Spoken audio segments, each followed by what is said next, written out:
returns to Africa. TBN in Africa, your premier quality Christian channel, returns bigger, stronger, and better than ever before. Join your TBN family on DSTV channel 343 and experience pure faith and family television like never before. To find out more, go to tbninafrica.org. TBN in Africa on DSTV channel 343. It's that time of the year again. Godly Revolution Youth Festival is back with a bang. 14 June at Leeuwenhoek Main Campus, Primaria, Pretoria. Bring your friends and family and enjoy award-winning artists and bands. One crown. CJ, DJ Maestro, Arnold de Vet, Jade River, and more. This unforgettable experience impacts thousands of lives every year. Godly Revolution, 14 June, 5 p.m. to 9 p.m. at Leeuwenhoek Main Campus at 200 Rand per person. Buy tickets online at quicket.co.za. Brought to you by Radio Pulpit, the Good News Factory Trust, and I Am Youth. Faith, hope, and love. Experience victory in your life on 657 AM.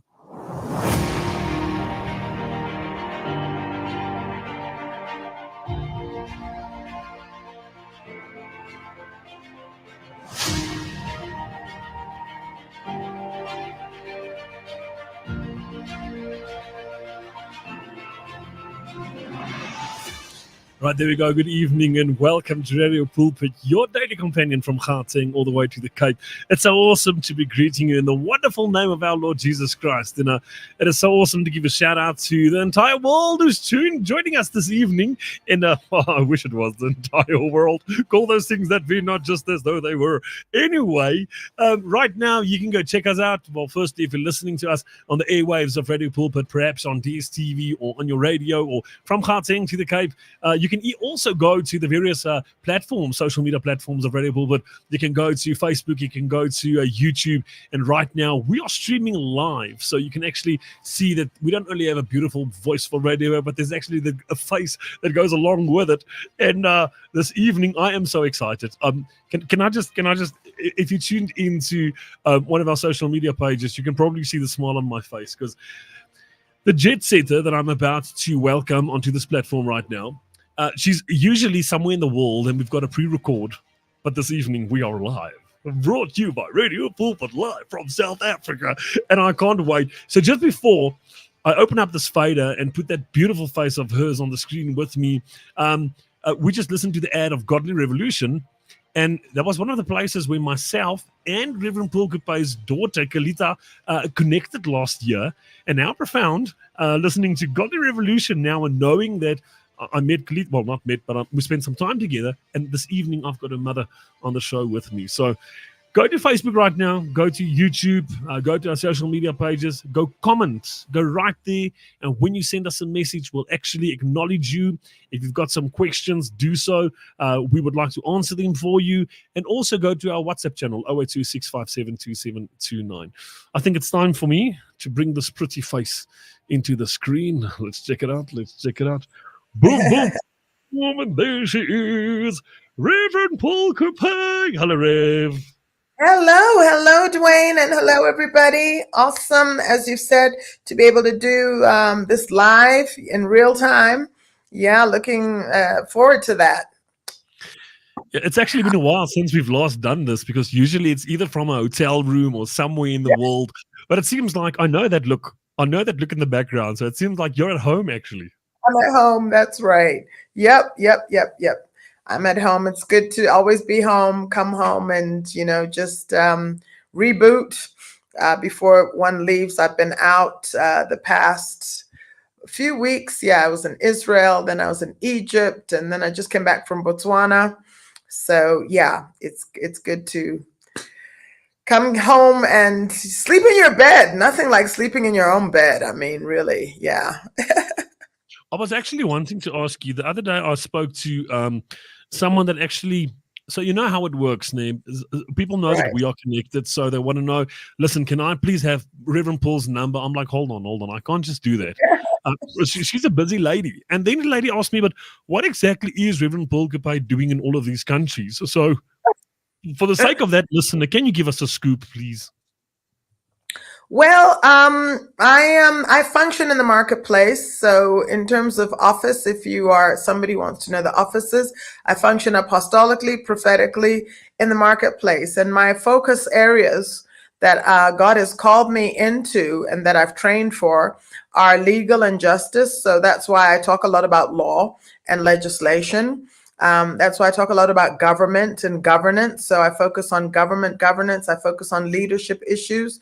So those are the three areas I really focus on. So when I'm traveling in the nations, it's because I'm usually dealing with one of those issues. So there may be some legislation, some laws, some laws that need to be stopped. And maybe I'm going to talk to parliamentarians or some governmental issues that need to be addressed. And yeah, so that's really what I do in most nations, speaking at conferences as well, still from that perspective of governmental leadership and justice areas, and also economy. I do a lot on the economy and economic stuff. We have a ministry for women that deals with women entrepreneurs. So those are my four basic areas of operation. So whenever you see me going into a country, I'm not usually going on vacation. It's not a vacay. It's not a holiday, although once every often I get one day off to put my feet in the sea or something like that. But ordinarily it's on ministry, it's work related. Yeah. Well, Rev, our paths crossed a couple of years ago. You being on Radio Pulpit's Afternoon Drive, I don't know if you can remember, with Ayanda and them, which was on the Spectrum show. And then myself and you have been going at this for more than 3 years now. Can you believe it? And Wow. we do deal with issues, and we like to call this kingdom legislation. And I've learned so much from you regarding what the Bible says about the ecclesia and our input as the church in Parliament. And we've dealt with very controversial topics. We've dealt with from the Bella Ball to comprehensive sex education to vaccines, and this is what we try and do once a month. Yeah. Yeah, we've done all of those, but I'll be bluntly honest with you. When you gave me the prep for this evening show, I just had to say, "Oh, Nia." Yeah. I see the word vaccines. Come on, Rev, what's going on? Yeah. Well, listen, I just think, we spent so much time, Dwain, on vaccines during the COVID era. I thought it was useful for us to have an update because there's stuff that's going on. And you and I know that we've got called names. I mean, boy, did we get bullets. I did a lot of shows. I did on Carte Blanche. We got called names and all sorts. We got stones thrown at us and all of that. But I thought it was time for us to give an update because some of those stones were really very unfair. Very unfair. We were called conspiracy theorists and all of that. But now there are a number of cases that are going on in different nations. And the cases are involving pharmaceuticals, which are being sued for class action. And there's one particular case that is on right now as we speak in the UK that I felt we really needed to talk about because for the first time, a pharmaceutical company, and it's AstraZeneca that I'm talking about, has actually admitted in court, they had to admit that their vaccine actually causes harm. So I thought it was important for us to discuss that. And it's not about necessarily, vindicating us that, oh, no, we were right. It's not about pointing any fingers because this is a tragic story. It's a very tragic story that people have died, that people have been disabled, that people, have suffered all sorts of things. But I do want to hopefully end the story with some positive.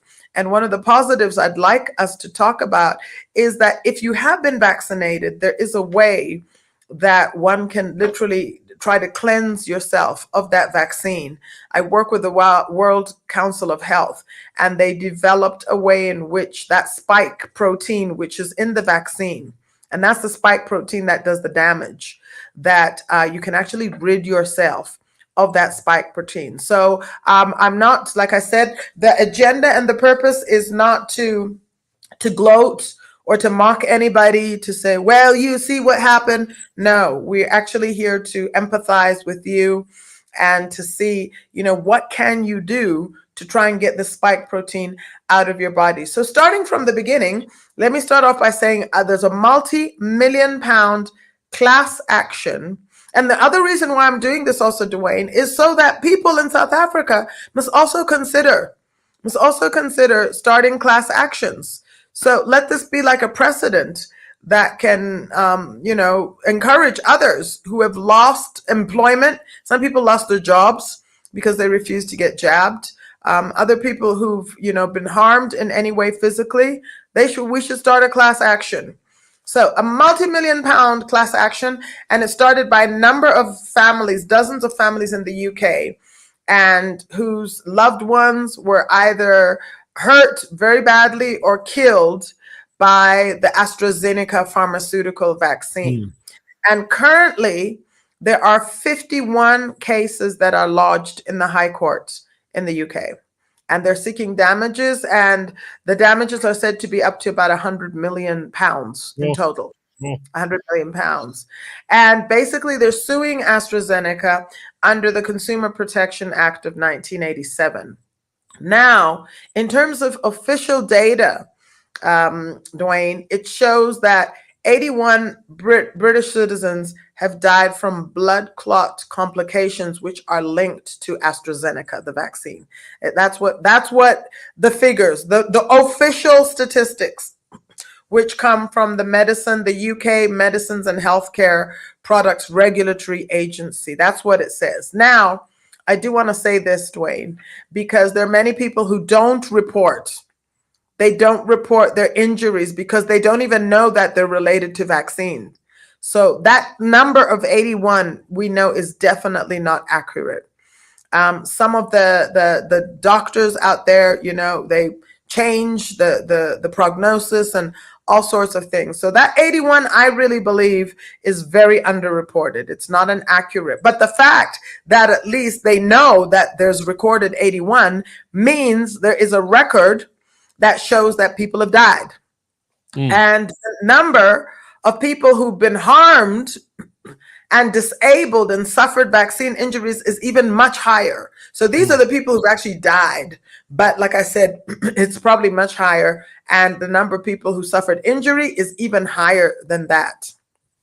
So as I said earlier on, AstraZeneca has, for the first time ever, because they were forced to in court, and because their documents, remember in court, you always produce documents which we refer to as lawyers, we refer to them as Exhibit A, Exhibit B, and all of those. So because they were forced to, under oath in court, were forced to admit in court for the first time ever that its COVID jab, its vaccine, can cause a deadly blood clotting side effect. So they've actually said that in court. They've admitted to that. And they said that it can cause, the medical term for it is TTS. TTS, I'm not a medical doctor, but I believe TTS stands for thrombosis with thrombocytopenia syndrome. So that's TTS. It's a medical condition, and AstraZeneca has admitted that you can get TTS through its jab. And that's very different from what they said last year, Dwain. Last year, the same AstraZeneca said in submissions they made last year, they said, no, TTS cannot be caused by its jab. Now they've made a roundabout turn, and now they've said, yes, it can. So, yeah, and so there are lawyers there that have taken this case to court. And I do also want to say, Dwain, I don't know if you remember last year as well, another pharmaceutical company, Pfizer CEO, also made some, concerning statements and saying that really they know that their vaccine was not subjected to the proper trials. It was not subjected to the proper trials. So, yeah, there's a whole lot that's coming up. And, we do need to say this because it's being swept under the rug. It's being kept quiet. And people need to know this. They need to know it so that they need to find out, am I suffering any illnesses, sicknesses till I took the COVID jab? If you are, there are two options that you must seek and pursue. You must pursue your health, and pursue, medically, try and see a medical doctor who is well versed in this. Like I said, I will share some of the techniques to try and rid your body of the spike protein. But also, you have a right to pursue a legal, remedy, because if you were forced to vaccinate, then you can get together. And I would suggest, if you do want to pursue legal remedy, I would suggest a class action. It's much easier to come together as a group of people with your evidence than it is to just go as an individual. I find that big companies find it easy to brush individuals off, and but it's much harder to do that if you have a class action and you're represented by a very good attorney who can take your action up as a group of people. So that's why we're sharing this information. And so remember, all throughout the COVID time, Dwain, there was a message that we kept sending out, a clear message. One of the messages we kept telling people is, listen, don't allow yourself to be made a guinea pig out of. These are clinical trials, and the vaccine has not gone through the relevant and the necessary testing process that would ordinarily take 10 years. It just popped out of nowhere. And we know that it was a clinical trial because even the health department, just the department and ministry agreed it was they agreed it was a clinical trial. We know it was a clinical trial because our own president, Cyril Ramaphosa, we saw him in a video thanking the nation of South Africa and its citizens for agreeing to volunteer for the clinical trials. That video is still on the internet. So we know that the president told us that these are clinical trials. So in other words, we those who went for vaccines presented ourselves as guinea pigs. And so now the guinea pig, the evidence of having been guinea pigs is unfortunately coming out in a negative way. So we said it was clinical trials, and we warned people, and we said, please do not subject your body to the clinical trials. Remember, you had to sign a form. Remember, you had to sign that, and that signing of the form was giving up your right to sue. After you signed that, it was giving up certain rights. So you have to be very careful what you sign. The other thing we said, Dwain, remember we kept repeating, was that the vaccine does not work. Did we not say that? We kept saying that. And that was a common sense issue. That was something that we should have known. Why? Why should we have known it? Because if somebody tells you, be vaccinated, you go to vaccinate because you think it's going to work. But if they tell you, go and get vaccinated, but still you've got to wear a mask and you've still got to isolate after. So you must isolate and you must wear a mask. So what are the non-vaccine people doing? What are they doing? They are isolating. They are wearing a mask. So what's the point in my getting vaccinated if I still have to do what the non-vaccinated people have to do? That in itself is telling you the darn thing doesn't work. Vaccine doesn't work. Because if I still have to behave like a non-vaccinated person, what is the purpose in my being vaccinated? So they were literally telling us this vaccine doesn't work. And that's what the Pfizer CEO pretty much said. He cast doubt and aspersions on their own vaccines, that it wasn't properly tested, and they knew it didn't work. So the third thing I remember that we always kept saying, Dwain, was the issue of vaccine injury. Now, I said a number of times, I said, look, through Minister Nkosazana Zuma Dlamini, they started a compensation fund for vaccine injuries. And this was to compensate people who were hurt, who got harmed, injured, disabled, or even killed through vaccine injury. And I remember I kept saying, the fact that they have started this fund is an admission that they know that people are going to be injured. How would you ever think of starting a fund for fun? No. You already know. And also, Dwain, the other thing that should have shown us that there's a problem is that remember that the pharmaceuticals were only giving this product, vaccines, to government on the basis that they signed an indemnity form. In other words, that you could not sue them. So governments were taking these vaccines on the basis of having signed a contract with the pharmaceuticals that they cannot sue them. So now what is happening is that the people in the UK can't sue the pharmaceuticals. They're suing the government. And guess who is going to be paying these big bucks, Dwain? Taxpayers. Exactly. It's our own money. So literally, we're going to be taxed for now the injuries. Exactly. Not the pharmaceuticals who are guilty, who knew all along that their vaccines don't work. Not the pharmaceuticals who were doing clinical trials. Not the pharmaceuticals who knew that these vaccines can cause such serious adverse effects. They're not being sued. They've made their billions. They've made their billions, Dwain. This is, a tragedy. One of the most unethical things that one can ever talk about. They've made their billions. They don't care. They've made sure that they indemnified themselves by saying you can't sue me. So government now is forced to open up these funds, and the citizens, innocent citizens, have to pay. It's coming out of our taxpayers' money. So that is terrible. And I mean, when you look at South Africa, they say, because you can't trust a lot of their statistics.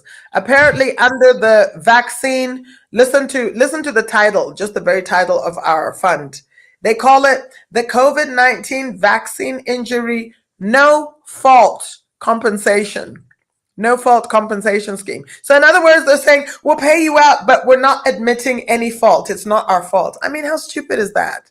No fault? Really? When AstraZeneca has just come out right now and said, yes, we knew it causes blood clots. It causes TTS. How do you call it no fault when they knew all along that this was not tested, that it doesn't work, that it can cause blood clots? Now you want to call it no fault? No. High corner. No. So they call it the no fault because, again, they're trying to absolve themselves from any responsibility. We'll pay you, but it's not our fault. Who pays anybody for something they haven't done? I mean, really, Dwain, who in their right mind would agree to pay you out compensation for something that's not their fault? It is their fault. So it's badly labeled. It is their fault, and they must stop calling it no fault. So here it is. Apparently, according to their statistics, 49 claims have been received, and they've made payouts to the tune of $671,000, according to their information. Now, of those 49 claims, there were 3 deaths, I believe. I believe there were 3 deaths, and for the 3 deaths, 450,000 Rand was paid out, Dwain, for the 3 deaths. Now, we're not great mathematicians, but that calculates roughly into 150,000 Rand per death. Per death. These companies have made billions and billions and billions of dollars, and now people who've lost family members. This is not just an injury of, disability or something. Dead. These people are dead. And they've been paid out 150,000 Rand for loss of life.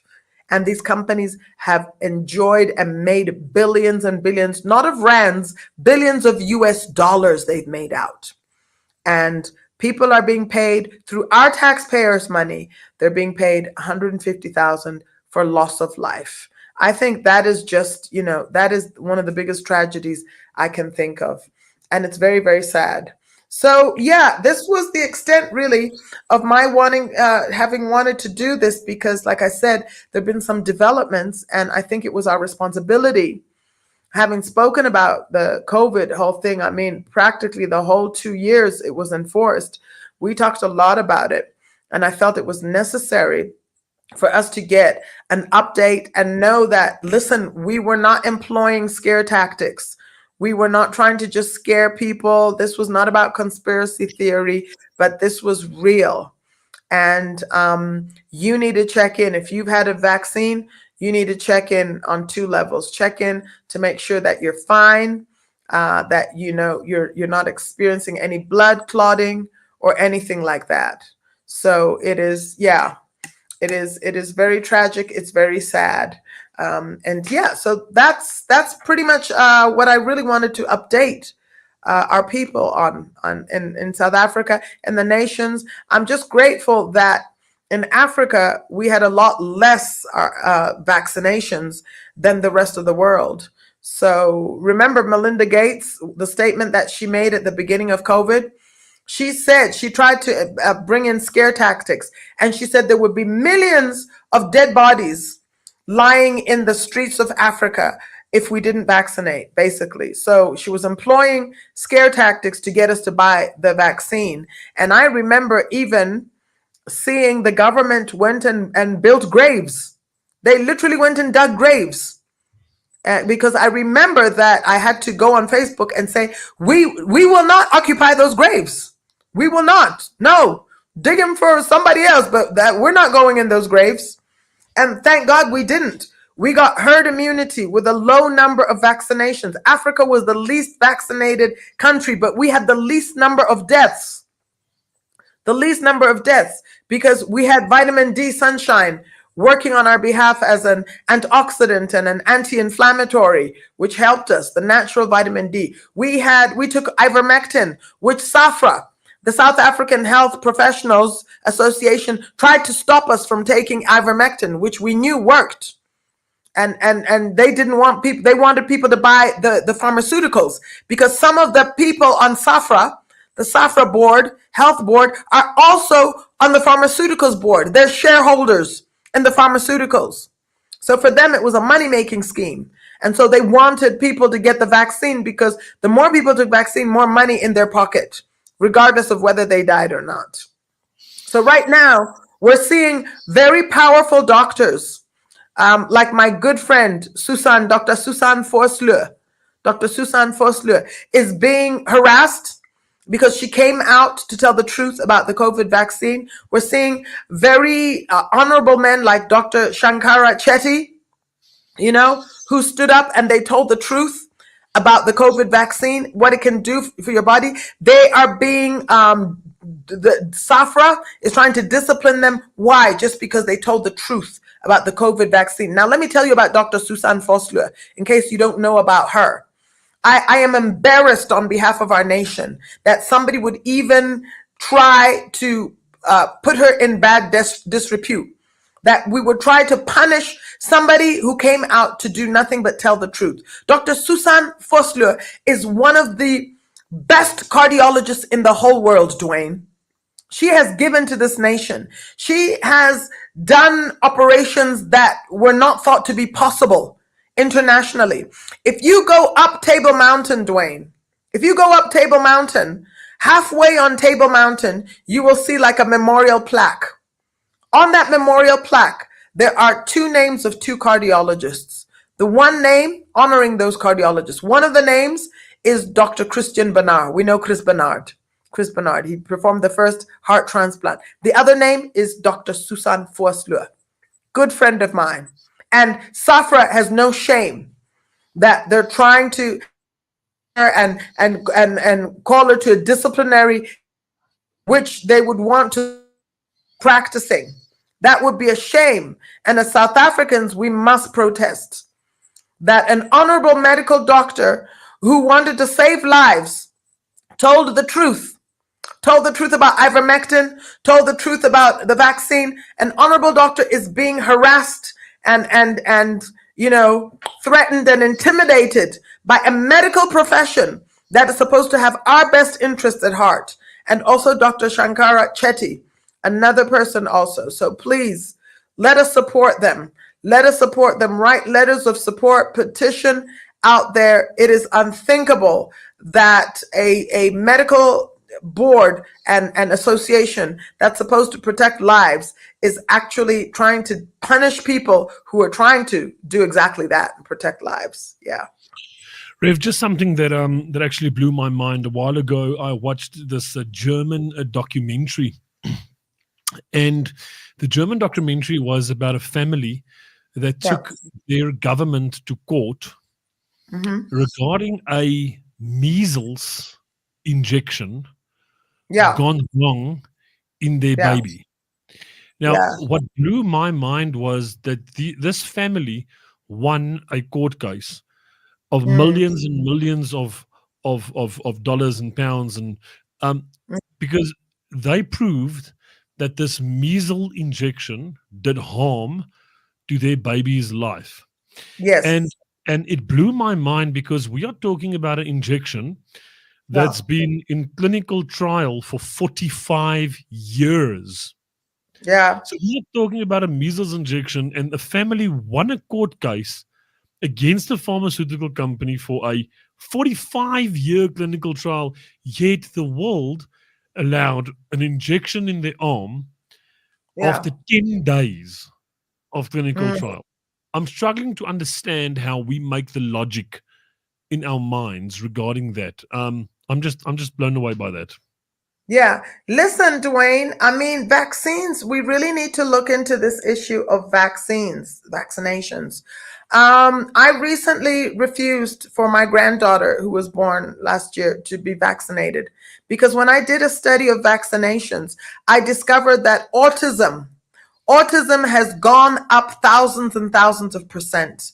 And what has been happening is the MMR. You know, the MMR is, you talking about measles. So MMR stands for measles, mumps, and rubella. Rubella is German measles. And what they've been finding is that the Western world sends often expired vaccinations to developing countries, so-called third world nations. And so autism has escalated at a terrible rate. I was in Botswana over a year ago, and I had to counsel parents who had two sons, and both of them were autistic. And they said, surely there's something wrong. There was a WhatsApp group on autism. So many people whose children were autistic, and yet autism used to be like a 1 in a million thing. It was very uncommon. But now, and there's been a link. There's been a link to vaccinations. So I refused. I said, no, my granddaughter is not going to be vaccinated. And they tried to, struggle. But I said to them, why would you present me with a consent form? You gave me a consent form to say, can you sign this? And when I refused, you said, no, I must sign it. What's the purpose of having a consent form if I can't decline it? I mean, that's so stupid.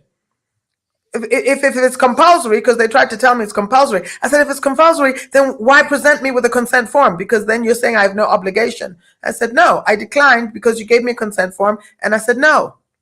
And I said, no. But yeah, it is something that we really, really need to look into and to interrogate. There are a lot of books that have been written on this and the rising number of diseases that are connected to some types of vaccinations and also connected to expired vaccinations as well, because that's what happens with developing countries. Is all the vaccinations that are not wanted by the West, then they send them where? To Africa as a donation, donating expired vaccinations, which are harming our children, harming our people, because Africa is where they've decided they're going to throw all their toxic waste.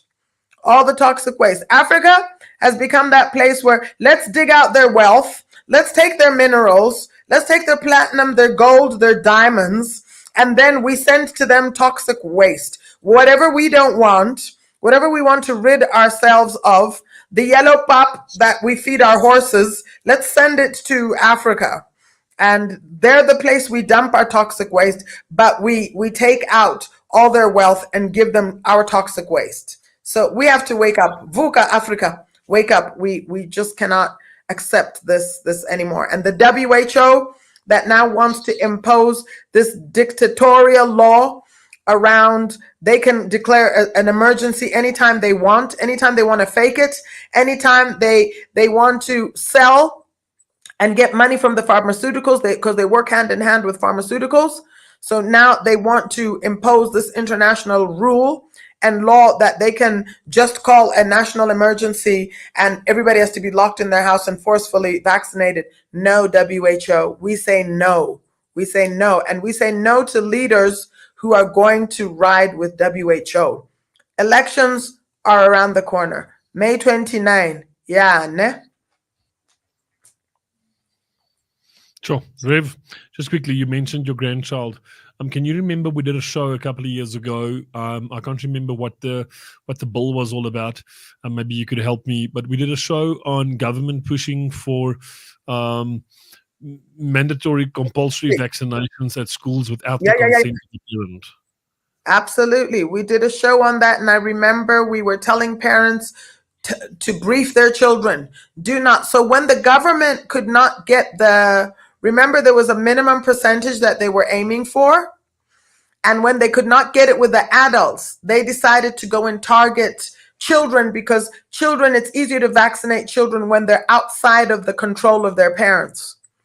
So the minister actually announced that they're going to go to the schools and vaccinate. So we had to brief the parents. Number one, remember what we said, that children their capacity to get COVID is much lower to begin with. And secondly, even when they get COVID, they don't get it the same way as adults. They recover much quickly. My daughter had COVID like 3 times, supposedly, because remember also, we showed that a lot of the tests were fake. A lot of the tests showed fake positive results. Because COVID, we discovered later that COVID didn't know how to distinguish between flu, ordinary flu, and COVID flu, because COVID is a type of flu itself. So a lot of people who were said to have COVID just had ordinary flu. Ordinary flu. My daughter, she had like so-called COVID like 3 times, and she didn't know because she only found out because she had to travel. And then she took a test and said, Mom, I had COVID. And she was just lekker monate, just hoying as usual. So children and younger people didn't suffer COVID at the same time. But the government had to go out of its way to target children and try and meet their percentage, which they've promised the pharmaceutical companies, that we will get so many percentage. And so when they couldn't get it with the adults, they had to go and resort to bullying and intimidating children at schools when they were outside of the presence of their parents, and they knew that other children would suffer peer pressure and see other children getting vaccinated and just decide to be vaccinated. So so we had to brief the parents to say, tell your child they're not allowed to be vaccinated. When they get to school, tell your child. My mother said no consent. Yeah. Rev, just before time runs out with us, because we've got 15 minutes left, any new developments and policies and legislation that you would like to fill us in on? We're still fighting the Bella Bill, and we fought it for a long time ago, and we're still fighting it. So isn't the Bella Bill a thing of it's implemented? Well, yeah, it has pretty much been implemented. But when I say fighting, I'm talking about still trying to find avenues to get the government to reconsider. 4SA has been in the front of that, still trying to mobilize to get the government to rethink the implementation process and all of that. And the sad thing is it's going to be implemented from what? From grade R. I mean, you run a school, Dwain. So how old are the grade R children there? 6 years old. They're like babies. So that's the level at which it's going to be implemented. CSC and all of those things. 6-year-olds are going to be taught, with these lesson plans, going to be taught issues around being transgender, around masturbating, early sexualizing, how to wear a condom. So that's the tragedy. We talked about it. We did our best, Dwain. But I think 2 aspects. I don't think that as a church and as citizens, I don't think we came out as strong enough, because, we talk about how we got 120,000 submissions at one point. But Dwain, when you look at the percentage, we are close to 65 million right now. Yeah. And so 10% would be 6.5 million. That's 10%. 1% would be 650,000. That's 1%. So to brag about 120% means we didn't even get 1% response. We got literally a quarter, 1/5 maybe of 1%. We got 0.25%. But we are a country with more than 80% so-called Christians. That's what I'm saying. But we got 0.25 and we're bragging about it. Remember how proud we were that, yay, we got 120,000. That was like our largest submissions ever. Ever, because normally there's 10,000 people. So 120,000 was like a record for us. Yeah, we had a good And one. so it boggles the mind that we would rejoice and celebrate over getting 0.25% of the people to respond. We're still a long way. Yeah, and should we perhaps emphasize at this point in time that when we did those things, we did that on behalf of our Christian community. We did that on behalf of the Church of Christ. Yes, yet our biggest attacks and onslaught did not even come from outside of our Christian realms. We were not attacked, myself and you, and the stuff that we've been doing. We were not attacked by other religions. We were not attacked by politicians. We were attacked by the church that was supposed to stand with us. Yeah. Some of them said we were fear mongering. Now it's too late. I mean, I remember going to Protea Fire and Ice Hotel, 3 years ago when the government came to present there, and it was supposed, because we complained and said we were not consulted as a Christian community. So they said, okay, fine, we'll consult with you. They brought 100 so-called Christian leaders. But out of those 100 Christian leaders, about 20% of them were actually from different organizations like the LGBTQ organization there. So it wasn't really strictly for Christian leaders. They included other groups as well there. And then they didn't consult. They just told us what they were going to do. And we took objection, at least I expressed objection, to say this is supposed to be a consultation process, but you're just telling us what you're going to roll out. And I asked them, I said, can't we take our children out of the schools, or out of the class, if you're not going to allow them to be exempted? They said, no, if you don't want your children in the class, they said, you just have to remove them from the school and take them to a private school. I mean, what a cavalier answer. What a completely answer that shows that you're oblivious to people's economic standing, that you would just so cavalierly say, take them to a private school. Not everybody can afford a private school. Hello. Maybe you as leaders, and it was the DG of education who said that. Maybe you, DG, I think it was the deputy DG. Maybe you, deputy DG, can afford private school, but not everybody's earning your deputy DG salary. So let's not be cavalier with people and all that. But what was so frustrating to me and attending that session, Dwain, is that the majority of the Christian leaders who were there were asked at the end of the session, because the Department of Education lied to them, said that this program was to prevent pregnancies and all of that, and they swallowed that lie, hook, line, and sink.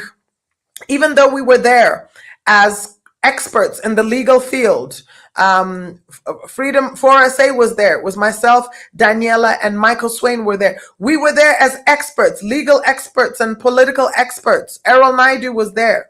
We told them the truth. They rather chose to believe the lying department over us, a department that did not tell them the truth over their own Christian brothers and sisters. They chose to believe those misrepresentations. And now that the whole thing is out, now they're coming back to us and crying and saying, hey, help us, etc. You see, and that's exactly what you're talking about. We got attacked by the Christian community who said we're misrepresenting. Now that the truth is out, you're coming back to us to say, help us. How are we going to help you? You couldn't help yourself. We try to help and educate and mobilize, and many rejected it. And the law has been passed now. So, to unpass a law takes years. It takes years because these laws go through committees. They go through drafting. It takes years, and this is what we were trying to express. So it was very frustrating indeed. Rev, I think one of my biggest concerns, and we've spoken about this previously, so please, once again, give me a boxla if you want. But we are using these platforms. Radio Pulpit has opened up an airway opportunity for myself and you once a month to talk freely about controversial stuff. Yet we are facing a generation of people that is oblivious to what is truly the strategy of the enemy. And Yeah. if I sit here for a second and I think about all the bills and all the Pear bill, hate speech bill, CSE bill, Bella bill, everything eventually in the end boils down to the exact same thing. And Mm. that is our freedom. Yeah. If you go from comprehensive sex education to the Bella Bill, they want to restrict our freedom and they want to take us into a place where they have full control over us. Yeah. We spoke about a pastor that can go to prison just for standing on a pulpit and proclaiming Yeah. the name of Jesus Christ and calling a sin according to the Bible. That is seen as hate speech. But I'm still very much concerned over pastors and church leaders protecting their pulpits with their Yeah. agendas and with their view. But in the meantime, there's a war happening in the spiritual realm in South Africa, and our churches are not standing together because we are oblivious. How do we get through to these pastors and to these church organizations? Mm. Well, I mean, I think what we're doing is right, Dwayne. We start off on a good foot, and it can be frustrating sometimes, because I think the church is not getting on board as fast as we want them to. Having said that, I do also want to say that I've seen quite a little bit of movement over these years because I've been doing this for like 20 years now. And initially, when I started doing it, everybody called me crazy. They were like, aren't you a minister of the gospel? Aren't you supposed to be preaching on Sundays? Why are you toy-toying? Why are you petitioning? Doing petitions. I mean, everybody just thought I belonged in the mental hospital. So at least now, 15, 20 years later, I can see that people are at least aware and there are a lot more people on board. We've seen organizations like 4SA, I think, which came on in the last 10 years, joining, and other organizations also joining to speak out. So there's a lot more awareness than, when I first started 15, 20 years ago. There's a lot more awareness. So we have made some progress, but it's not enough. It's not enough. And then the second thing, Dwayne, is, I mean, right now, it's one thing to be educated and to know about the thing, but it's another thing to do. So the fact that we still have 0.25% at our best submissions, only 0.25% of a population of 89% Christian, shows us that we're not acting. So we know about the Bella bills, we know now about the hate speech bills, but we're still sitting on our hands and not doing anything. So that still tells us that there's no momentum that's getting there. And I think that it's the responsibility of the pastors. How many times have we said, Dwayne, we've offered our services to say, look, you can call us to the church. Call us. We'll come and speak. We'll come and address.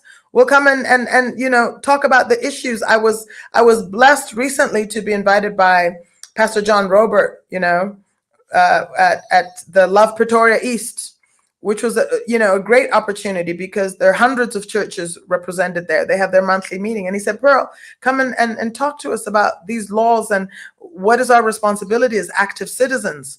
So I shared on what active citizenry is about and what is the responsibility of the church. And, they received it very well. But I think there are more forums that we need to do that with so that the pastors themselves can go back and mobilize the churches and go back and if they need to invite us more, we get it to the grassroots level. So that's what we really need to focus on going forward, is really proper mobilization and getting Christians and believers to actually act, not just know about the act, but make submissions that will be meaningful and that will change the narrative and change the trajectory. Right, well, Rev, we've got 3 minutes left. Where are you off to next? What's on your agenda? You know what, Dwayne? I take one day at a time, because sometimes I feel like if I check my schedule even for 1 month, I may get so scared that I will not get out of bed. So I do day by day, but I just got back from Botswana. I was in Egypt, Israel, Botswana. I think I'll be around for a few weeks and before I travel again. Yeah. Yay, we can make time for that coffee. Yes. Coffee. Yebo, yes. We must actually just get to it and get around and actually do it right. We need to do that, Dwayne. We need to do that. But yeah, let's like I said, I'm going to share there's a detox guide. If you have been, because remember I said I wanted to end on a high note and to say if you, I don't want people to be depressed out there and feel so bad, and fearful. So that was not the point of this, but just to say, if you have taken the vaccine and you're worried, etc., check yourself out with a medical doctor, a known doctor of repute. But also we do have a detox guide that was developed by the World Council of Health to remove the spike protein of the COVID vaccine that may still be in your body. So, but just on here, let me just say green tea is very good. It's an antioxidant. So if you can get some green tea, drink a lot of green tea. It helps to detoxify your body. Take, what do they call it? Activated charcoal as well. You can get it from Dischem. So activated charcoal is another natural product that's very good. It absorbs toxins in your body. So you can take activated charcoal. And the other thing that you can take to detox your body is zeolite. There's a product called zeolite. Z-E, or okay, in South Africa we say Z, sorry. I grew up in Canada. Zeolite, zeolite. It's also a natural substance that detoxes your body, rids it of toxins and poisons. You can get that from Dischem as well. So activated charcoal, zeolite, and lots of green tea. And then we have a detox guide that can give you more information. But for now, for those who are on board, drink that daily for some time, and I think you'll see a difference in your body. All right, as listener, I tell you what, I'm going to get that detox guide from Rev Pearl, and then I'll give it through to our client services. If you've got more questions, please phone the client services, and they will share the necessary information with you. Rev, it's time for us to say goodbye. Can you believe it? Oh, time flies. When you're having fun, right? Yeah. Well, Rev, blessings to you. We'll make our time the next month or two to get that cup of coffee done. But once again, thank you for the work you do, and I absolutely love you to bits. You know that wherever you go in the world, my prayers accompany you. And thank you just once again for fighting the battle where we can't do that. Oh, that's awesome. Thank you, Dwain. And I want to let me just use this opportunity to invite people. We're hosting a conference this week at Morletta Kerk, from May the 2nd to May the 4th. So do check my Facebook page. I want to invite everybody out there, 6 to 9 p.m. Thursday night, Friday night, Saturday morning. We're having an apostolic and prophetic leadership summit from 9 to 12 in the morning at Morletta Kerk. So please, you're all invited. And then Saturday night at Morletta Kerk, it's going to be a healing service with one of the most really profound apostles of our time in Africa. So we invite you to come. Let's pray together. Let's worship together. We'll have a time of praying for the elections as well. And the leadership summit is open to everybody. Come one, come all. We invite you. Starting on Thursday, 6 to 9, Friday, 6 to 9, Saturday morning, 9 to 12, and Saturday, 6 to 9. God richly bless you. See you then there. also to give you guys the scoop, there was a lot of requests that came in. I'll talk to Rev off air of perhaps doing a show, just guiding the Church of Christ on how to make your cross on the up and coming elections in May. So Rev, I forgot to talk about that off, but we'll discuss it off air. We're going to do a show to circulate amongst the churches on how we should do that. Okay, anyway, on behalf of myself, Reverend Pearl Kupé, Radio Pulpit, thank you for tuning in. And we love you to bits, and we're saying goodbye to the Facebook world, and we're saying goodbye to everyone around. So if you are on Facebook, we're saying goodbye to you right now. And if you are on Radio Pulpit, you'll enjoy wonderful music, Wonderwall music, with a song entitled Yearn. Blessings, guys. Awesome.